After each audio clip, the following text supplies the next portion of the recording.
आपने भारत और पाकिस्तान का मैच जरूर देखा होगा। साथ ही आपने यह भी देखा होगा कि कैसे भारत के कप्तान और पाकिस्तान के कप्तान मैच खेलने से पहले टॉस करते हैं और ये टॉस ही निर्णय करता है कि पहले बल्लेबाजी कौन करेगा।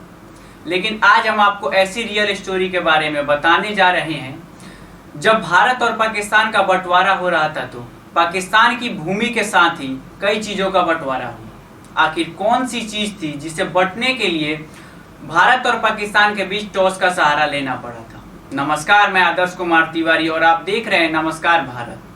टॉस तो दोनों के बीच हुआ, लेकिन हर बार की तरह इस बार भी भारत ने बाजी मारी और पाकिस्तान को मुँह की खानी पड़ी थी। जी हाँ, आप सही समझ रहे हैं, हम बात कर रहे हैं राष्ट्रपति की सवारी बग्गी की। चलिए जानते हैं पूरी जानकारी हमारे सहयोगी अमित राय सहगल के साथ। सन 1947 में अंग्रेजों से हमारे देश को आज़ादी तो मिली थी, लेकिन इस आज़ादी ने हमारे अखंड भारत को दो भागों में विभाजित कर दिया था, जो पाकिस्तान बना।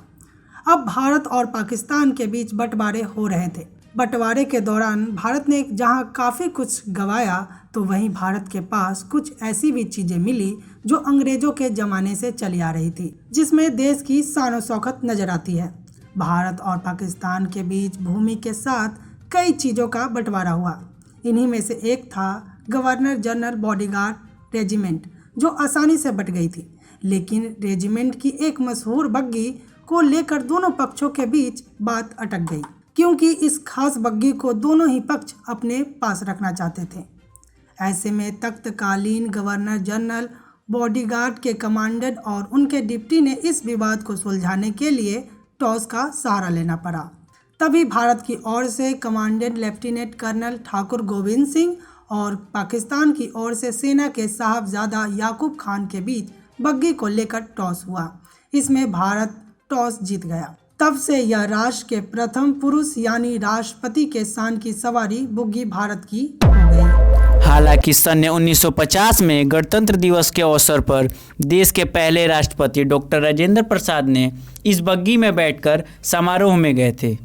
इतना ही नहीं, डॉक्टर राजेंद्र प्रसाद इस बग्गी में बैठकर अक्सर शहर का दौरा किया करते थे, जिससे इस बग्गी की विशेष पहचान मिली।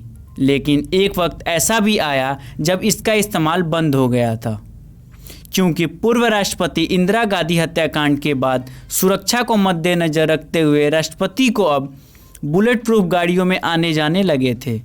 लेकिन लगभग 30 सालों के बाद इस बग्गी पर जब पूर्व राष्ट्रपति प्रणब मुखर्जी ने बुलेट प्रूफ गाड़ी को छोड़कर बग्गी में बैठकर 29 जनवरी को होने वाले मीटिंग रिट्रीट में पहुंचे।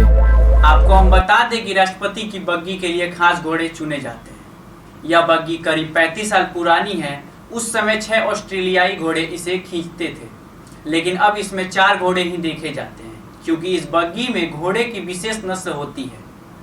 जो घोड़ा भारत और ऑस्ट्रेलियाई मिक्स ब्रीड के होते हैं, क्योंकि भारतीय नस्ल के घोड़े की ऊंचाई ज़्यादा होती है, जबकि यह मिक्स ब्रीड इस बग्गी की ऊंचाई के लिए ठीक होते हैं। यह बग्गी भारत की शान है। तो दोस्तों, ऐसे ही रोचक रियल कहानियों के साथ जुड़े रहे हमारे नमस्कार भारत के साथ। मिलते हैं, तब तक के लिए धन्यवाद।